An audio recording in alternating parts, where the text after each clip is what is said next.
Hi, Assalamualaikum. I am Nurul Izzah Binti ASRI and I'm gonna present my research project proposal titled Partitioning Characteristic and Bioavailability of Palm Phytonutrient in Emulsion with Different Surfactants. Okay, so these are the presentation outline that I'm going to present today. First, background of study for this research. Red palm oil product rich in palm bioactive, which is primarily beta-carotene, which can promote several health benefits. Beta-carotene claimed to reduce the risk of some chronic disease such as cancer, cardiovascular disease, age-related muscular degeneration, and also cataracts. Oil suspended in an aqueous phase or water suspended in oil are the two types of simple emulsion. Emulsion systems were developed to conserve bioactive compounds by using various types of emulsifier. Next, the ingredients in emulsion will affect the partitioning and bioavailability of a bioactive emulsion. Surfactants are amphiphilic chemicals that can reduce the surface tension between two incompatible phases. The influence of surfactants in emulsion is involving the degree to which a surfactant is hydrophilic or lipophilic. This will allow equal distribution of the emulsifier in the aqueous and the lipid phase, which may lead to a more stable emulsion.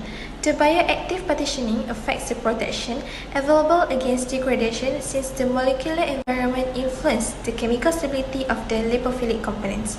Several variables including food matrix, food processing, and also nutrition interaction influence beta-carotene bioavailability. The bioavailability of beta-carotene may increase when emulsion droplet diameter decreases. Next, we move to the problem statement. Regarding the current research, emulsions are great for encapsulating phytonutrients, but there is not much study on bioactive partitioning and bioavailability in producing a stable emulsion system that will perform its function as a carrier of bioactive compound. Beta-carotene is known that it will disperse into both lipid and aqueous phase, but over the time, the degradation of bioactive compound will occur.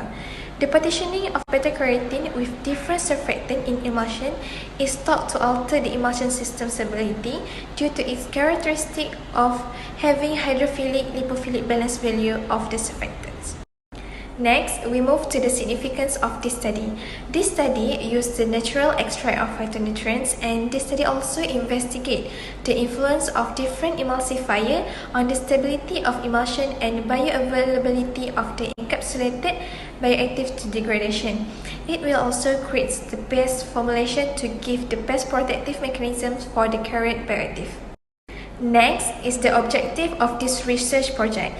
The first one is to determine the partitioning characteristic of phytonutrients in emulsion when varying the type of surfactant used. The second one is to evaluate the bioavailability of the encapsulated beta-carotene to degradation in vitro when varying the type of surfactant used. And the third one is to analyze the partitioning and bioavailability of beta-carotene in emulsion with different type of surfactant upon storage. Next is the materials and method, which is the important part on how to conduct this research.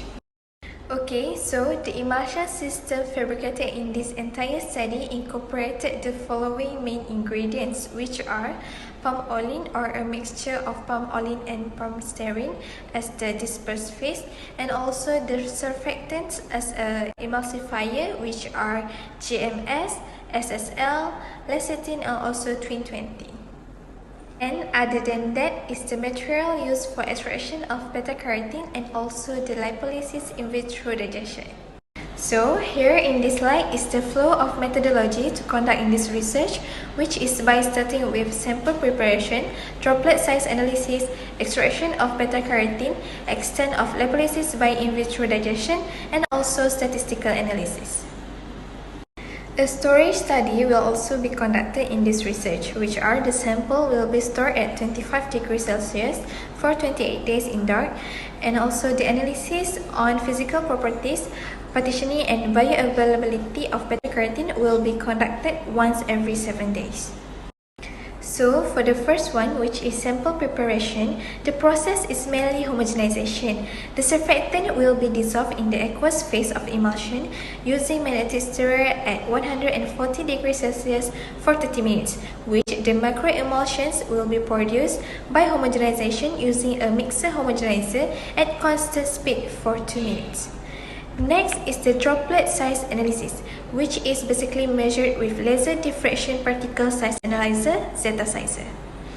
Okay, for the extraction of beta-carotene, it will involve two parts, which are the extraction from whole emulsion and also from oil phase. For whole emulsion, the sample will be weighed and hand-shaken the sample.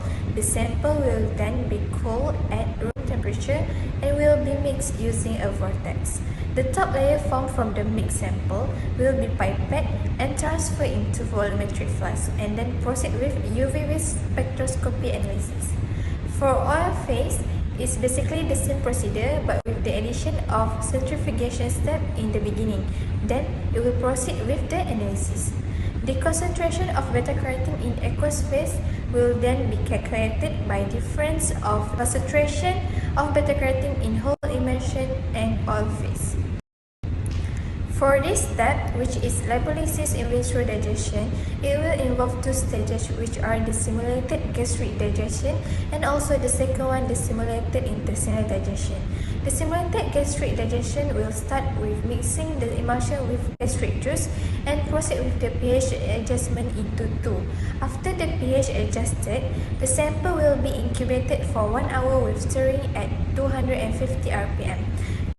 The next step of simulated intestinal digestion was carried with the same sample by adjusting the pH into 7. Then the intestinal juice will be added to the digestion sample along with the titration of NaOH in maintaining the digestion sample pH.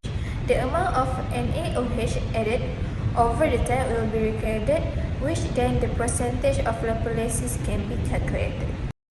Next is for the last part of methodology, which is statistical analysis. The univariate regression models for calibration is performed in Microsoft Excel by exporting the spectral data as ASCII file from the spectroscopy. The highest peak intensity from the spectrophotometer will be plotted separately against the known concentration of phytonutrient in oil. Next, we have come to the last part of this presentation, which is the expected outcome from this study. The first one is the beta-carotene is expected to partition into both lipid and aqueous phase, but more into the lipid phase due to the availability of binding sites for a bioactive compound. And then the second one is the surfactant use will minimize the degradation and improve stability of the bioactive compound. The third one is the bioavailability of beta-carotene in an emulsion system will depend on the polar head group of the surfactant used in the emulsion. So that's all for my presentation. Thank you.